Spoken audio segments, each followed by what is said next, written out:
Hello everyone. ఎక్కడో north India ఆ పక్క నార్త్ ఇండియా లాస్ట్‌లో చిన్న విలేజెస్‌లో కొన్ని చైల్డ్ మ్యారేజెస్ అనేవి జరుగుతూ ఉంటాయి. బట్ రీసెంట్‌గా మన ఉమ్మడి చిత్తూరు జిల్లా పుంగనూరులో అయితే ఒక చైల్డ్ మ్యారేజ్ అయితే జరిగింది. ప్రకాశం కాలనీ అని చెప్పేసి ఒక కాలనీ ఉంది. అక్కడ శోభ, రామరాజు అని చెప్పేసి వైఫ్ అండ్ హస్బెండ్. వాళ్ళకొక పాప ఉందనమాట. Just 14 years girl. తను 8థ్ క్లాస్ చదువుతా ఉందనమాట. 8థ్ క్లాస్ గర్ల్‌కి 14 ఇయర్స్ అమ్మాయిని ఒక 54 ఇయర్స్ పర్సన్‌కి అయితే ఇచ్చి మ్యారేజ్ చేయడం అయితే జరిగింది. బట్ వాళ్ళ ఫాదర్ కూడా ఈ విషయం అయితే తెలీదంట.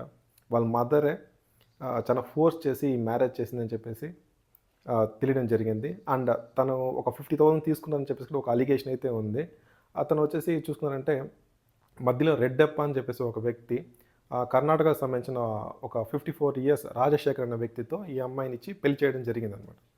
అండ్ 1 వీక్ తర్వాత ఆ రాజశేఖర్ అనే వ్యక్తి ఆ అమ్మాయిని చాలా టార్చర్ చేయడం జరిగింది. సో, ఆ అమ్మాయి మళ్ళీ ఏదో ఒక చిన్న గ్యాప్‌లో వాళ్ళ బాబాయికి ఫోన్ చేయడం జరిగింది.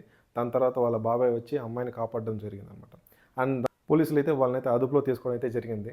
బట్ చూడండి, మనం చాలా అప్‌డేటెడ్‌గా ఉన్నాం. చాలా అడ్వాన్స్ టెక్నాలజీలో ఉన్నాం అని చెప్పేసి అనుకుంటాం కానీ, ఇంకా ఆ పాత తరానికి చెందిన ఆలోచనలు, ఇంకా ఆ పాత పద్ధతులనే ఇంకా కూడా చేస్తూ ఉన్నారండి. దయచేసి మారండి. వాళ్ళు చాలా పూర్ అని చెప్పేసి దానివల్ల ఆ పెళ్లి చేయడం అనేది జరిగిందని చెప్పేసి అంటున్నారు.